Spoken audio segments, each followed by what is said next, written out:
Selamat mendengarkan podcast ini. Lukas pasal 17 ayat 20-21. Atas pertanyaan orang-orang Farisi apabila kerajaan Allah akan datang, Yesus menjawab katanya, kerajaan Allah datang tanpa tanda-tanda lahiriah. Juga orang tidak dapat mengatakan, lihat, ia ada di sini atau ia ada di sana. Sebab sesungguhnya kerajaan Allah ada di antara kamu. Saudaraku sekalian, orang-orang Yahudi pada zaman Yesus adalah orang-orang yang trauma terhadap sejarah masa lalu yang pedih dan benar-benar menyakitkan. Selama 500 tahun mereka tidak memiliki nabi, tidak memiliki juru bicara Allah, seakan-akan Allah diam. Mereka juga tidak memiliki kerajaan sendiri, mereka jatuh dari satu kekuatan bangsa asing ke tangan kekuatan bangsa asing lainnya. Herodes sendiri juga bukan orang Yahudi, saudaraku. Ia hanya boneka dari kekaisaran Roma yang kekaisaran Roma taruh di Yehuda untuk memerintah orang-orang Yahudi. Mereka sangat merindukan, sangat menginginkan, sangat membutuhkan kerajaan.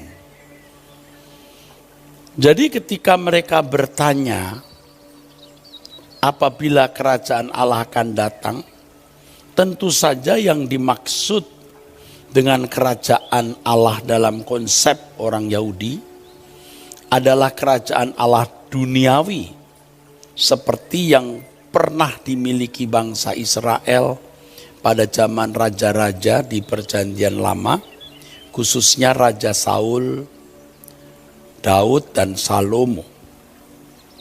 Jadi pada intinya saudara, kerajaan Allah yang mereka konsepkan pada intinya adalah kerajaan Allah yang mereka konsepkan.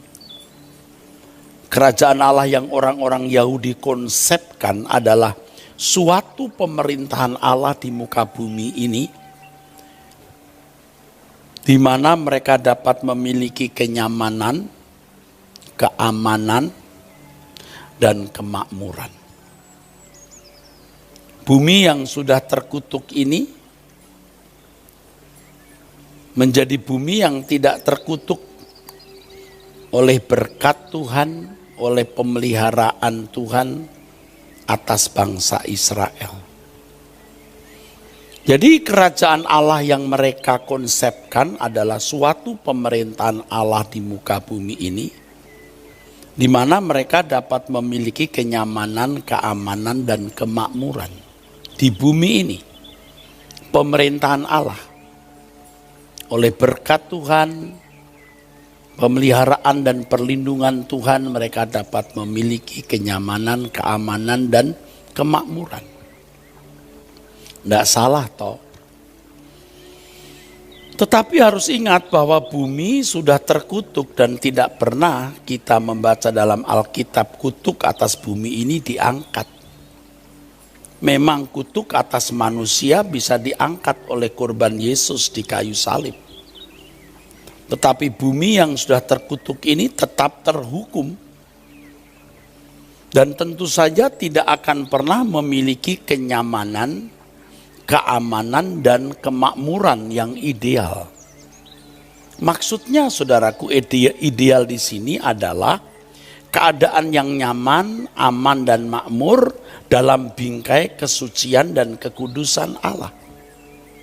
Saya ulangi, kenyamanan, keamanan, dan kemakmuran yang ideal adalah kenyamanan, keamanan, dan kemakmuran dalam bingkai kesucian dan kekudusan Allah, di mana tentu Allah dimuliakan secara benar, secara proporsional atau sebagaimana mestinya.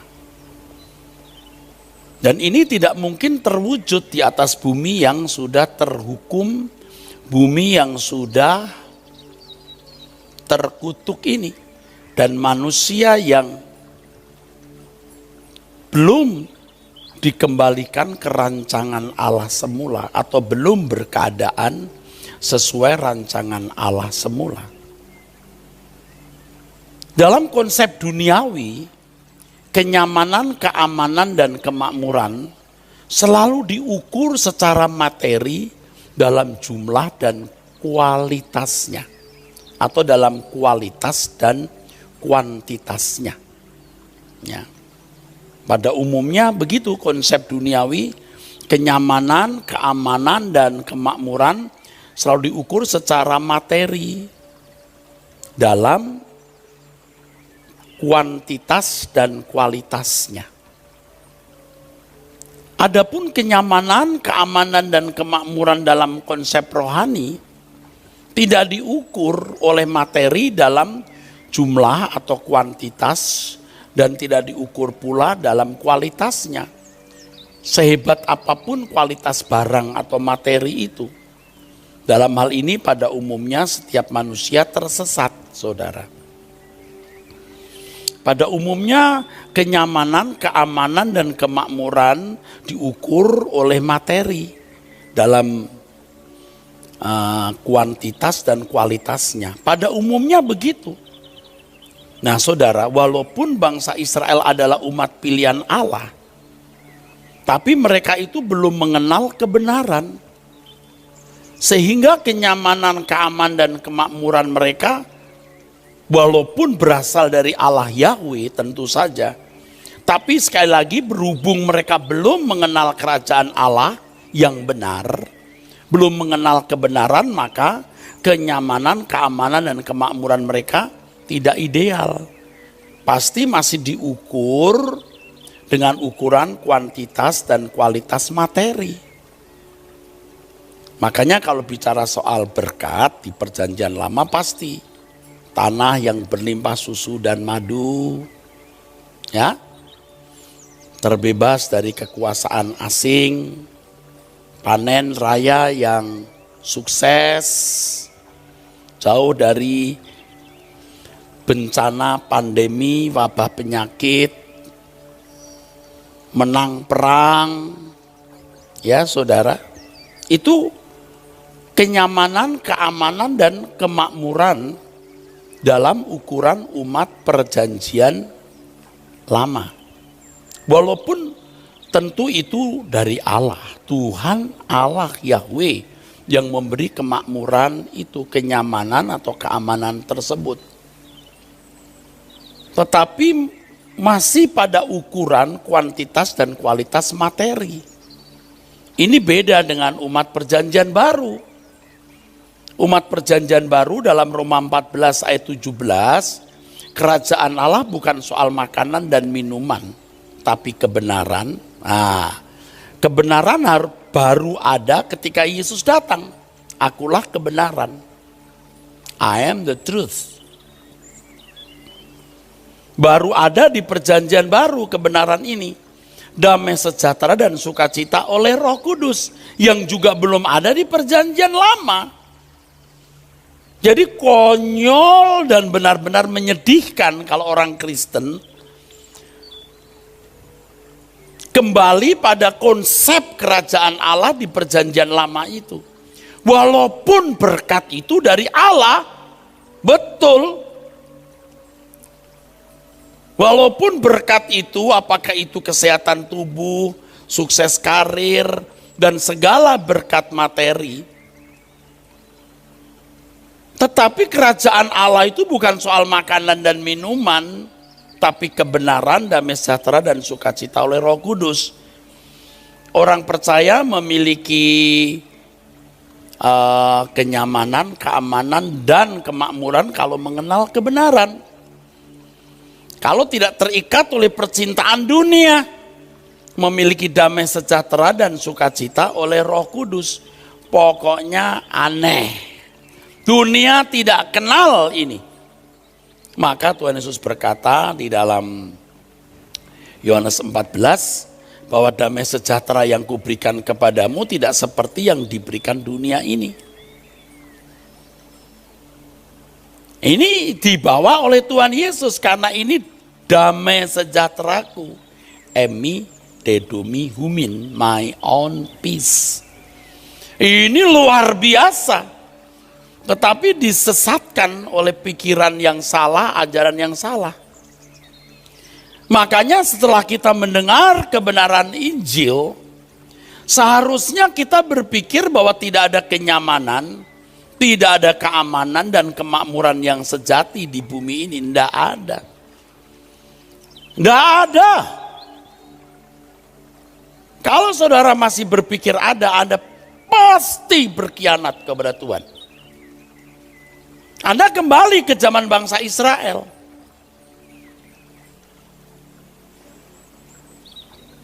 Kalau konsep kerajaan Allah yang kita pahami seperti bangsa Israel, yaitu dengan pertolongan Allah kita dapat memiliki kenyamanan, keamanan, dan kemakmuran di bumi, maka kita meleset sebagai anak-anak Allah.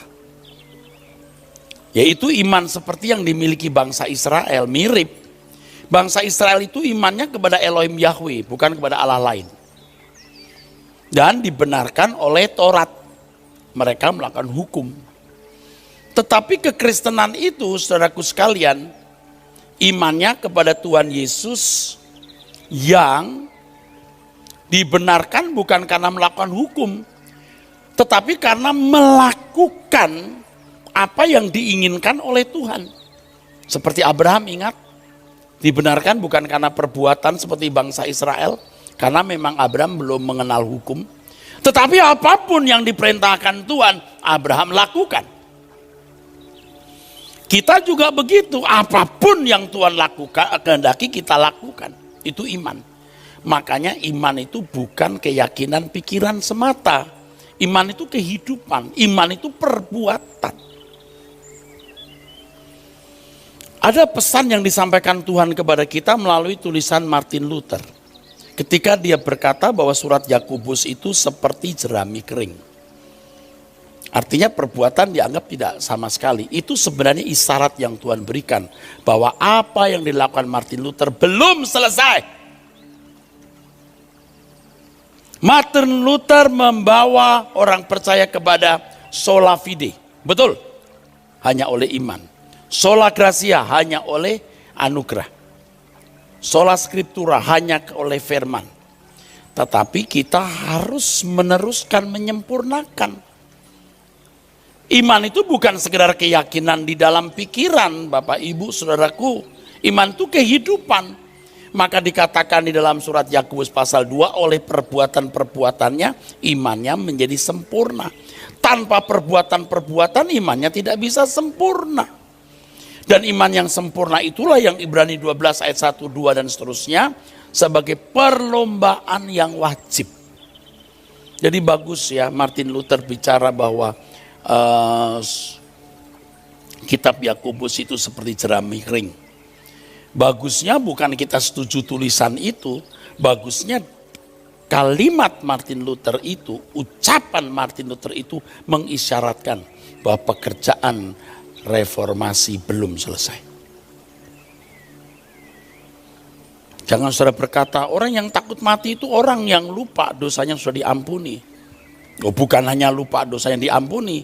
Kalaupun kau ingat dosamu diampuni, tapi keberadaan dosamu itu sudah kamu ketahui tidak?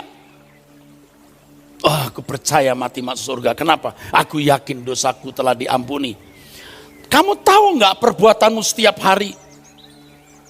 Layak enggak orang macam kamu ini masuk surga? Itu bukan sekedar keyakinan. Itu keberadaan yang harus dihayati, dipahami, diketahui. Dan nyata terbukti setiap hari. Nah saudaraku, makanya Tuhan berkata jalan yang diajarkan itu jalan sempit itu benar saudara. Jadi banyak orang Kristen yang nanti akan ditolak. Percaya kok. Loh, Matius 7 ayat 21 sampai 23 kan mengatakan Tuhan, Tuhan, menyebut Yesus Tuhan loh, itu percaya loh. Tetapi karena tidak melakukan kehendak Allah, Tuhan berkata, aku tidak kenal kamu. Jadi ajaran diselamatkan oleh iman itu harus benar, bukan kalimat itu sendiri tidak salah, tapi iman itu apa? Bukan hanya keyakinan di dalam pikiran. Sebenarnya apa yang saya persiapkan ini, saya berangkat dari Lukas pasal 18. Sebenarnya berangkat dari Lukas pasal 18 ayat 8. Kalau anak manusia datang, apakah dia mendapati iman di bumi? Sebenarnya pada mulanya itu yang akan saya bidik. Tetapi saya harus menjelaskan dulu iman itu apa, saudaraku. Iman itu bukan hanya keyakinan, iman itu kehidupan. Seluruh gerak pikiran, perasaan, ucapan, tindakan, perbuatan kita, itulah iman. Nah, bodohnya, konyolnya, rusaknya, menyimpangnya ketika keyakinan terhadap Yesus sebagai Tuhan dan Juru Selamat sudah dianggap memenuhi syarat iman yang menyelamatkan. Nah, kembali di sini. Iman Israel itu percaya Elohim Yahweh, tidak menyembah Allah lain, lalu melakukan hukum. Lalu orang Kristen bedanya apa? Percaya Yesus sebagai Tuhan dan Juru Selamat. Oke, bagus. Lalu stop sampai di situ. Kadang-kadang kelakuannya pun tidak lebih baik dari orang-orang Yahudi. Lalu bisa masuk surga karena keyakinan itu. Betapa miskinnya kekristenan itu. Tidak heran kalau tetangga kita yang beragama lain bisa bingung dan mencibir. Enak ya masuk surga gampang amat ya. Percaya Yesus sebagai Tuhan dan Juru Selamat lalu masuk surga. Enak banget. Itu sudah sering. Sering saya dengar. Anda mungkin juga pernah mendengar atau beberapa kali mendengar. Iman Kristiani itu tidak begitu. Saya teruskan ya. Nanti akan sampai kepada penjelasan ini. Kenyamanan, keamanan, dan kemakmuran dalam konsep rohani tidak diukur oleh materi dalam kualitas dan kuantitas. Sama sekali tidak diukur dari materi. Walaupun bangsa Israel adalah umat pilihan Allah, kenyamanan, keamanan, dan kemakmuran mereka berasal dari Allah. Tapi berhubung mereka belum mengenal kerajaan Allah yang benar, maka kenyamanan, keamanan, dan kemakmuran mereka belum ideal. Yang ideal itu apa? Kebenaran, damai sejahtera, dan sukacita oleh Roh Kudus, itu baru. Itu yang namanya kenyamanan, keamanan, dan kemakmuran. Jadi setelah kita mendengar kebenaran Injil, seharusnya kita berpikir bahwa tidak ada kenyamanan, keamanan, dan kemakmuran di bumi ini. Nah, sesatnya atau menyimpangnya, kalau kata sesat kasar. Karena kita punya Tuhan, kita minta tolong Tuhan, Tuhan memberkati, ya kan? Lalu merasa bahwa berkat Tuhan itulah yang memberi ciri dirinya dipelihara Allah, dijagai oleh Allah, punya kenyamanan, punya keamanan, dan memiliki kemakmuran. Padahal mestinya kenyamanan, keamanan, dan kemakmuran kita hanya di dalam Tuhan. Di dalam kebenarannya. Kalau kita hidup dalam kebenaran itu aman. Apapun yang terjadi tidak mencelakai kita. Tidak ada kata celaka dalam kamus hidup orang percaya. Ya saudara. Jadi kalau orang Kristen masih memiliki kenyamanan, keamanan, dan kemakmuran di bumi, walaupun itu dari Tuhan, diimani, dimaknai berkat Tuhan, tetap meleset.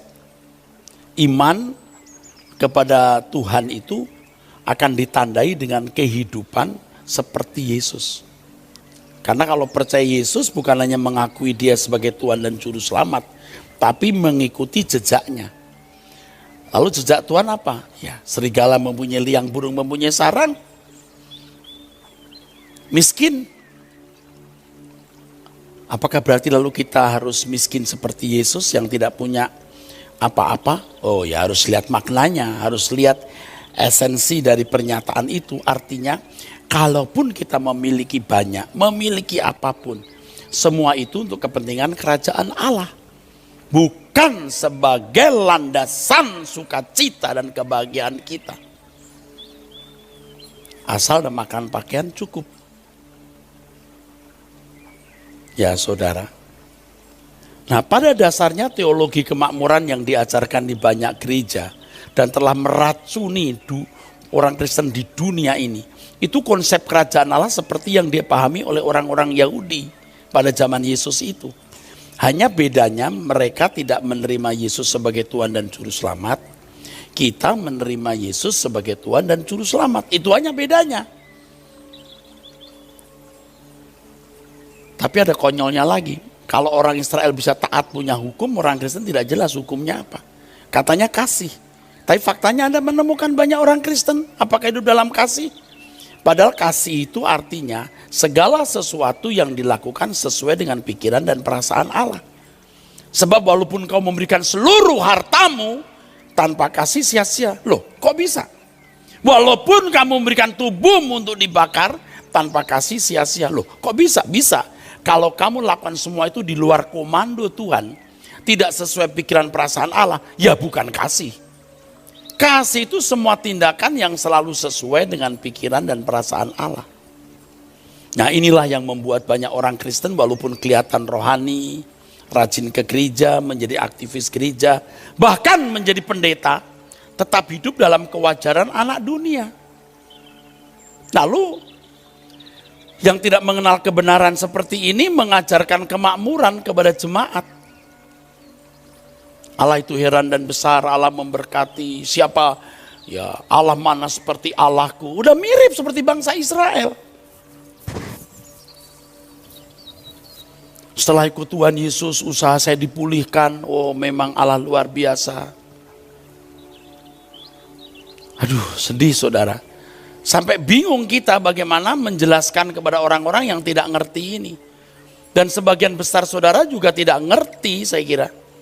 Sekarang baru saya jelaskan, ini pun tidak mudah. Kenapa? Selain tidak mudah menemukan kata kalimat yang tepat, Anda juga sudah terlalu jauh ya dari kebenaran, sehingga untuk mengerti kebenaran ini sulit. Jadi bedanya orang Kristen dengan bangsa Israel itu hanya bedanya hanya begini. Orang Israel memiliki Allah yang disembah oleh Allah Abraham, Ishak dan Yakub, tetapi tidak memiliki Yesus. Kalau kita memiliki Yesus dan kita bisa masuk surga. Adapun kehidupan di dunia hari ini ya sama dengan bangsa Israel.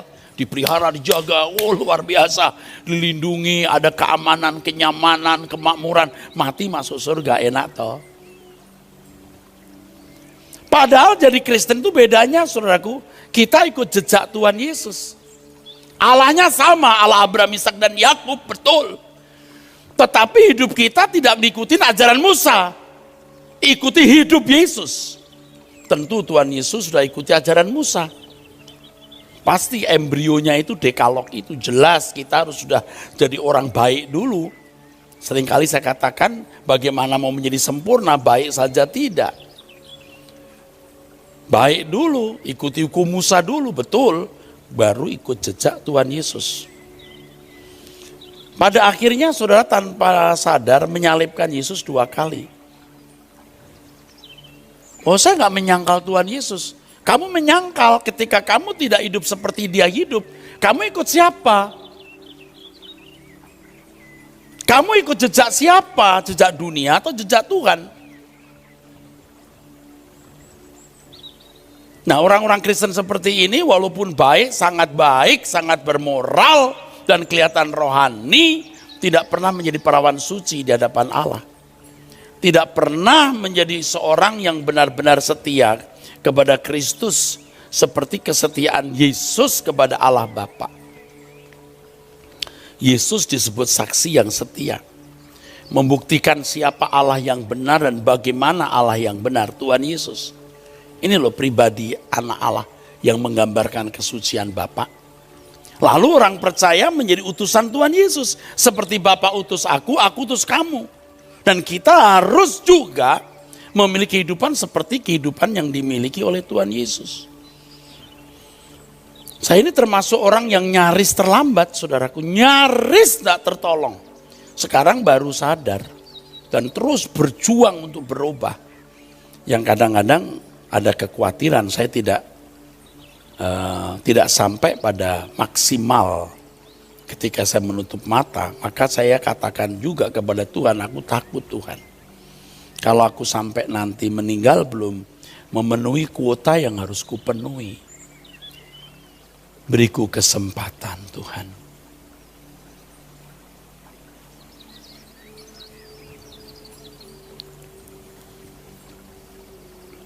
Jadi jangan kita ikuti kehidupan bangsa Israel. Kehidupan bangsa Israel memang memuat banyak hikmat dan hikmah. Betul. Yang menggiring kita pada proses keselamatan dalam Yesus Kristus. Tapi jangan berhenti di kehidupan bangsa Israel. Bangsa Israel mengikuti Taurat Musa, yaitu usaha dibenarkan oleh perbuatan berdasarkan hukum. Berdasarkan perbuatan yang dilandasi hukum. Dalam kitab Roma pasal 3 dan 4, Paulus tegas berkata, kamu tidak bisa dibenarkan karena melakukan hukum atau oleh karena perbuatan, tapi oleh karena iman. Lalu iman yang dimaksud Paulus apa? Penurutan.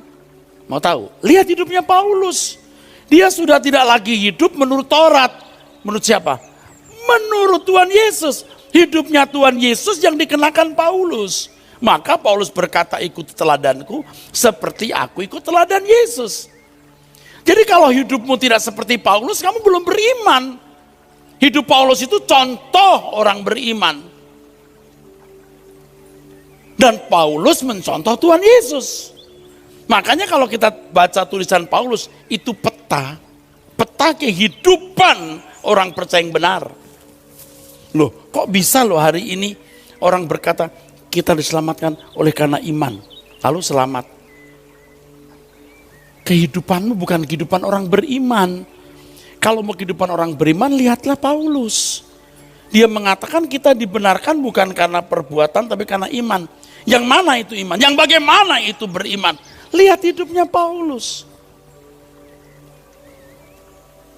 Ini sudah rusak di mana-mana. Kita mau kembali ke Injil yang benar, ya. Semalam dari kemarin sore, malam terus kita ikuti berita pesawat yang jatuh, ya, saudara. Saya susah hati, karena saya ngebayang itu kalau itu saudaraku, keluargaku.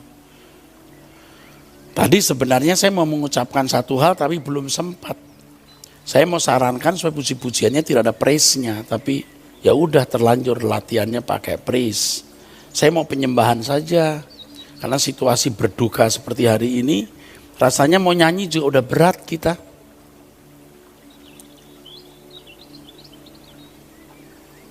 Berat, apalagi korbannya ada yang kita kenal, saudara.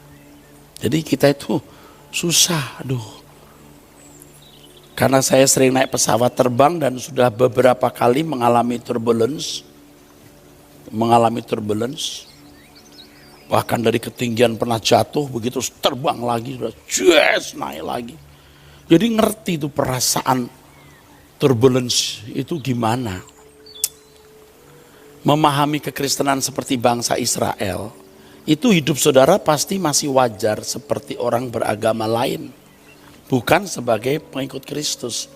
Pengikut Kristus itu hidup seperti Yesus. Nah, rusaknya, dan saya boleh bilang jahatnya, orang mengesankan kalau jadi Kristen itu pengikut Kristus.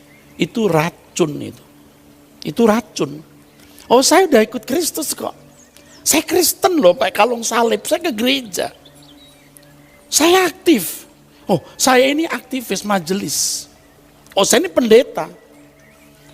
Anda mau pendeta, mau aktivis, mau jemaat awam, kalau tidak hidup seperti yang Yesus jalani, engkau belum beriman.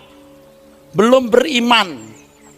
Nah, dengan beriman artinya belajar melakukan apa yang Allah kehendaki dengan mengenal kebenaran, memiliki kepekaan, mengerti kehendak Allah, kecerdasan rohani, mengerti apa yang Dia ingini, berlatih terus. Nah, perbuatan itu membuat imannya sempurna.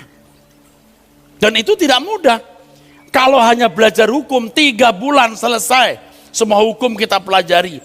Tapi mengerti isi hati Tuhan 70-80 tahun umur hidup kita tidak pernah berhenti untuk memiliki pikiran perasaan Allah. Saya sudah kasih tahu, nanti kalau saudara masuk neraka jangan salahkan pendeta. Saya maksudnya. Saya udah beritahu. Jangan nanti Anda berkata, lah saya nggak tahu ternyata begini. Begini apa? Ukurannya melakukan kehendak Bapa. Mungkin ratusan kali loh saya bicara melakukan kehendak Allah itu. Jangan-jangan ribuan kali, cuma nanti dikira lebay saya. Tapi bisa ribuan kali melakukan kehendak Bapa, melakukan kehendak Bapa. Selalu.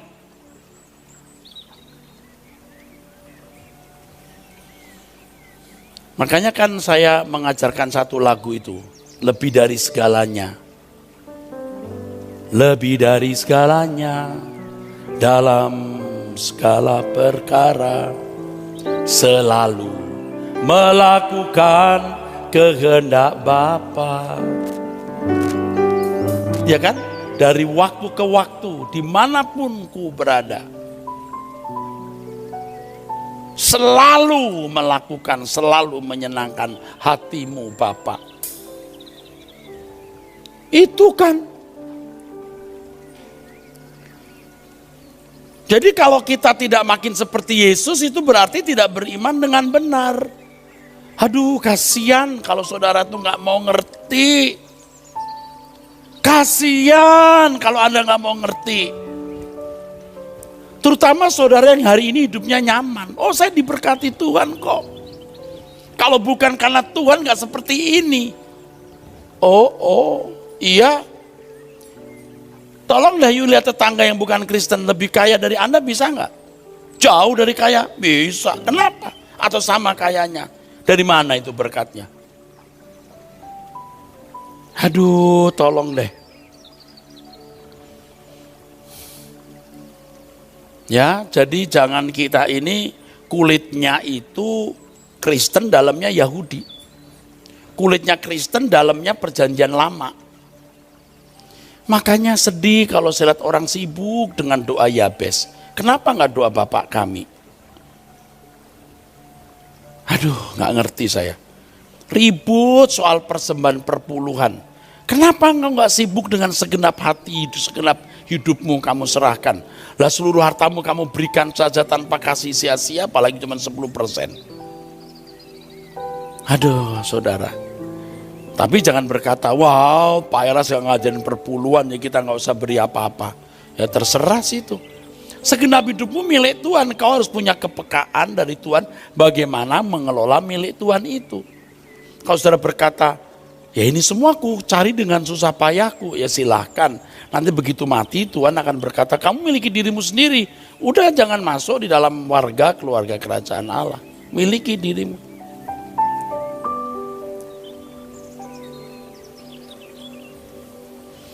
Tuhan Yesus mengatakan, Auk erketai he basilea tau meta parateresios. Kerajaan Allah datang tanpa tanda-tanda lahiriah. Saya bukan sok tahu bahasa Yunani, ya memang harus tahu. Tetapi supaya saudara yakin bahwa apa yang saya katakan ini benar. Ada satu kata di sini, metaparatesios, yang artinya dengan observasi atau dengan penyelidikan yang rumit. Kerajaan Allah tanpa observasi atau tanpa penyelidikan yang rumit. Jangan kamu membuat rumit deh. Maksudnya begitu. Looking closely atau watching. Jelas, terbuka. Jadi kepada orang-orang Yahudi pada waktu itu Tuhan Yesus mengatakan kamu tidak harus melakukan penyelidikan yang rumit. Kamu tidak harus melakukan penyelidikan yang rumit. Jadi sudah sangat jelas. Orang Yahudi itu kan belajar Taurat, dia buat mengelaborasi itu huruf-huruf Alkitab, huruf-huruf ayat Alkitab Perjanjian Lama begitu rumitnya. Sampai tidak mengenal di depan matanya itu Allah melawat. Dalam Yohanes 5 ayat 39 sampai 40, Tuhan Yesus berkata, kamu menyelidiki kitab-kitab suci sebab kamu menyangka bahwa olehnya kamu mempunyai hidup yang kekal. Tetapi walaupun kitab-kitab suci itu memberi kesaksian tentang aku, namun kamu tidak mau datang kepadaku untuk memperoleh hidup itu. Ini saya tujukan kepada para teolog yang sibuk menyelidiki ayat-ayat Alkitab dan berusaha membangun banyak teori tentang Tuhan. Tetapi mereka tidak datang kepada Yesus secara pribadi untuk menemukan Dia. Jelas kok Tuhan Yesus, cukup nih. Orang tidak pernah sekolah teologi, orang tidak bisa baca tulis, asal belajar untuk menjadi seperti Yesus dan serius menjadi seperti Dia, Roh Kudus pimpin loh. Pasti dipimpin loh. Dia tidak berteologi tapi kelakuannya itu theos, kelakuan Tuhan. Daripada Anda belajar teologi, tidak ada spirit gairah yang rendah hati, yang lemah lembut, yang tulus. Ya dulu juga saya begitu, merasa pinter aja. Lalu ya jadi ngawur. Saya berharap saudara mengerti apa yang saya katakan ini.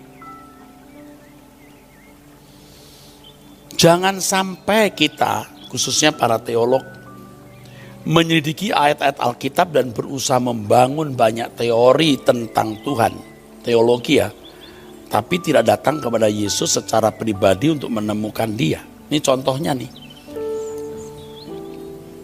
Pada umumnya nih gereja-gereja di dunia nih, pada umumnya tidak sungguh-sungguh menekankan seperti Yesus, titik. Wah, ilmunya jadi banyak, perpustakaan banyak, tapi kalimat seperti Yesus, sempurna seperti Bapa, serupa dengan Yesus, jadi lemah. Ya Anda lihat itu perkembangan teologi Eropa, bunuh-membunuh antara orang Kristen, bakar-membakar, tikam-menikam. Satu kelompok membuat acara, ini salah satu peristiwa sejarah gereja di Prancis.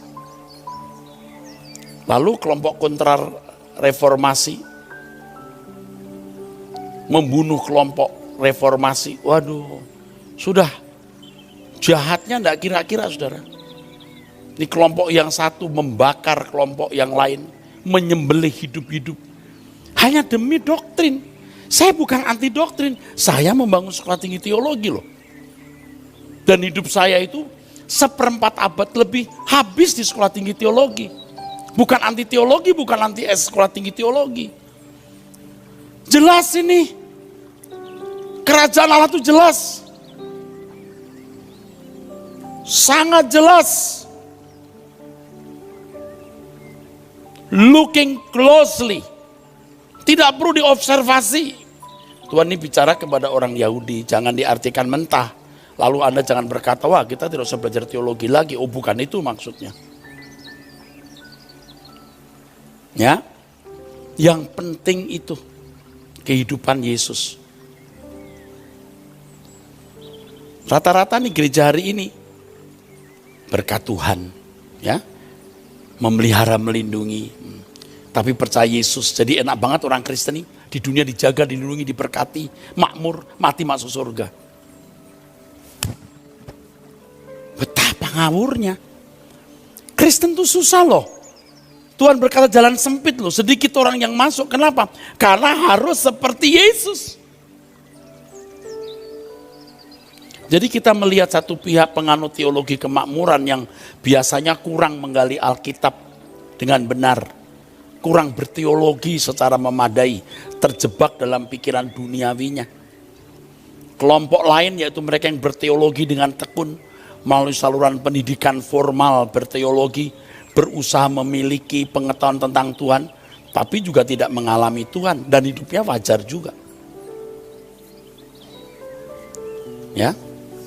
Kalau saya mengajarkan bagaimana kita hidup suci, orang berkata, itu Erastus mengajarkan keselamatan oleh anugerah plus berbuat baik. Enggak ada plus-plusnya.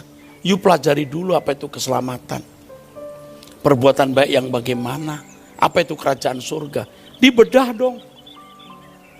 Makanya ada pelajaran-pelajaran yang saya sampaikan kepada saudara. Nanti hari Sabtu tanggal 16 jam 8.30 3 sesi saya akan bicara. Kita mendengar pesan Tuhan hari itu. Anda ikuti lewat Truth ID. Tuhan Yesus berkata, he basileia toteu entos hemon estin. Entos hemon estin. Kerajaan Allah di dalam atau di antara kamu sendiri. Maksudnya jangan hanya berorientasi pada materi dunia. Jangan hanya berkutat pada pikiranmu. Tapi juga di seluruh kehidupanmu. Setiap hari. Yaitu perilakumu. Kalau kita membaca Lukas 17 ayat 22 dan seterusnya saudara. Nanti kita akan membaca di situ. Orang makan minum, kawin dikawinkan, menjual, membeli, membangun, menanam. Ya Tuhan datang. Lalu Tuhan berkata, jangan menoleh ke belakang. Dan ternyata hari ini kita melihat kenyataan. Orang-orang Kristen yang menoleh ke belakang. Kalau kita mencontoh kehidupan Yesus, tidak begitu loh. Mengosongkan diri dalam segala hal disamakan dengan manusia. Tidak punya apa-apa. Tergantung antara langit dan bumi setengah telanjang. Lalu kalau mau melihat kehidupan Kristen yang benar, ya kehidupan Paulus itu. Yang di dalam tulisannya Paulus berkata, aku menaruh percayaku kepada Tuhan, aku dibenarkan oleh iman. Dan model orang yang hidup dibenarkan oleh iman itu bagaimana? Seperti Tuhan Yesus. Nah, nanti ini implikasinya pada menyembah. Menyembah itu bukan sekedar nyanyi, tepuk tangan, bukan. Sikap hidupmu tiap hari itu penyembahan, saudaraku. Perbuatan kita, perkataan kita itu penyembahan kepada Allah. Nah, kalau kita pada waktu kita sudah di hadapan Tuhan, waktu kita berkata, ku sembah kau. Nah, kata ku sembah kau ini sudah bungkusan dari perilaku kita tiap hari. Jangan perilakunya tidak menyembah, bibirnya menyembah. Ngeledek namanya. Kalau saudara misalnya berkata begini, kau yang terindah di dalam hidup ini. Mosok ngeledek kan? Ternyata yang indah itu banyak hal, banyak kesenangan. Ngeledek saudaraku. Seperti anak yang mencuri uang mama, yang tidak mau sekolah dengan rajin, ya, di luar rumah berkelahi, lalu di depan mama, kau yang termanis. Mama nggak tahu, tapi Tuhan tahu loh. Jadi saudara, ayo kita berubah. Saya sendiri juga harus bertobat, dan sudah bertobat dan sedang bertobat dan terus harus bertobat dan berubah. Kita takut Tuhan, saudara. Amin.